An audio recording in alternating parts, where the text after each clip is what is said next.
Especializado en la periodoncia, el doctor Por Domingo ejerce actualmente de profesor en la Facultad de Medicina y Ciencias de la Salud de Oviedo, transmitiendo una especialidad que se encarga del estudio, prevención y tratamiento de las enfermedades que afectan a las encías, como la gingivitis y la periodontitis, las causas más comunes de pérdida de dientes, por lo que su control es fundamental. ¿Qué es la enfermedad periodontal? Bueno, la enfermedad periodontal es el problema que afecta principalmente a todos los tejidos que rodean a los dientes, es decir, en especial al hueso y a la encía.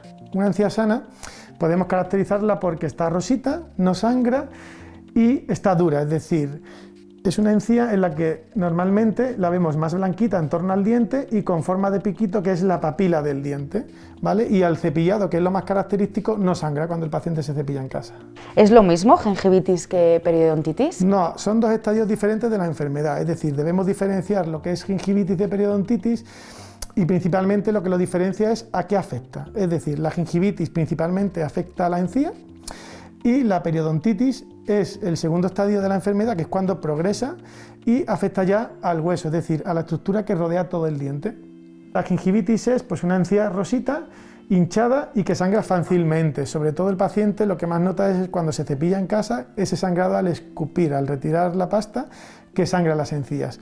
Si ese problema progresa, porque la placa que se acumula en torno al diente se deja y se va calcificando, la encía se inflama y afecta ya al hueso, que sería el segundo estadio, y es lo que aparece como periodontitis o piorrea, que se conoce vulgarmente en la calle. En esos casos el paciente ya lo que nota es que las encías se empiezan a retraer y que se ve el diente como sensación de que el diente es más largo, y ahí ya el hueso sí que está afectado, con lo cual hay que tener alerta cuando un paciente tenga ese signo en la boca.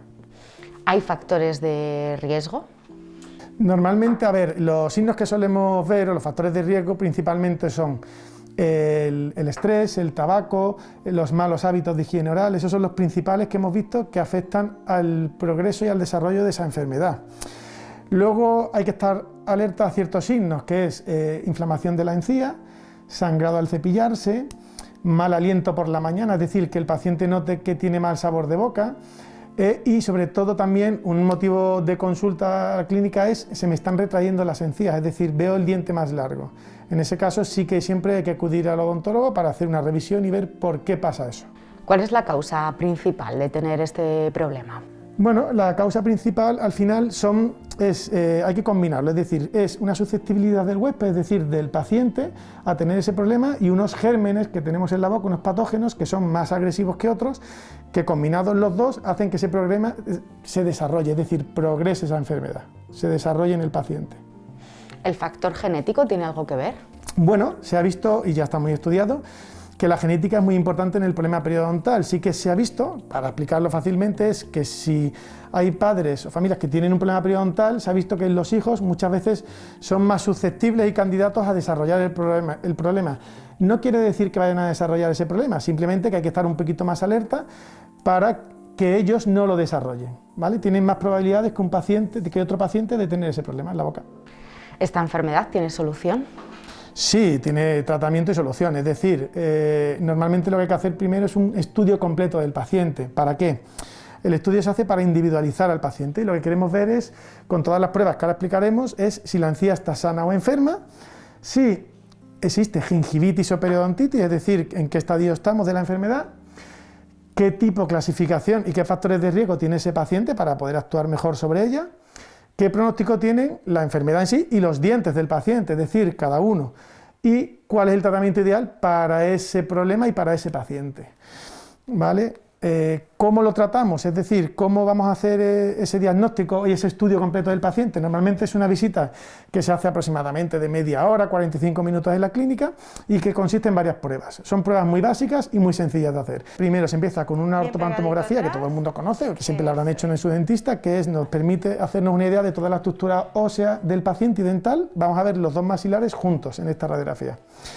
Luego se hace, que nos da mucha información, una serie radiográfica periodontal, es decir, vamos a ver diente a diente y todos los defectos que tienen para poder establecer un plan de tratamiento y un pronóstico de ese diente, es decir, si el diente es tratable o no.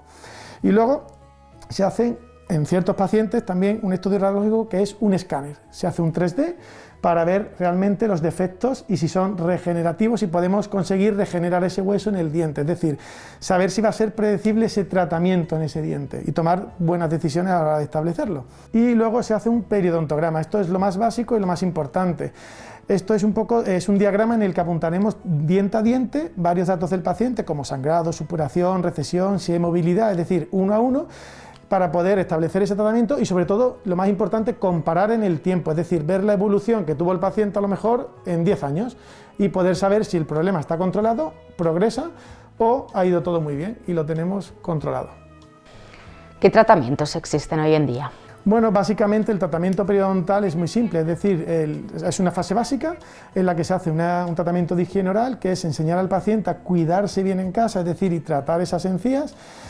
Luego se hacen unos raspados y alisados radiculares, que es lo que el paciente conoce como me han hecho un curetaje, que consiste en limpiar bien debajo de la encía, las raíces y todo el cálculo que se ha podido depositar debajo, es decir, el sarro, que son gérmenes. Hay que entender que todo lo que es ese sarro que la gente ve en su boca, esos son gérmenes que se van calcificando. Y luego se hace una revaluación, es decir, otro periodontograma para volver a ver cómo ha evolucionado esa encía. Lo más importante es establecer un plan de mantenimiento a largo plazo, es decir, bueno, pues ese paciente ya está tratado, hemos controlado el problema, pero hay que entender que es un poquito como el que es paciente diabético, es decir, será diabético toda la vida, con lo cual pues tenemos que controlarlo. ¿Para qué? Para que ese problema no vuelva a desarrollarse ni a expresarse, simplemente que hagamos unos mantenimientos anuales para controlarlo y lo que hemos conseguido en el tratamiento, pues poder mantenerlo. Como consejo final un poquitín de este tipo de problemas, simplemente pues saber que una encía sana es la base de cualquier tratamiento odontológico, es decir, hay que entender que es como una casa que está en construcción. Si no tenemos bien los cimientos de la casa, pues no merece la pena cambiar las ventanas. Pues esto es un poquito igual, es decir, si la encía está sana y ese hueso está sano, todos los tratamientos odontológicos que se hagan funcionarán e irán bien. Si no, no irá bien. Con lo cual, lo más importante es tener una encía sana antes de realizar cualquier tratamiento odontológico.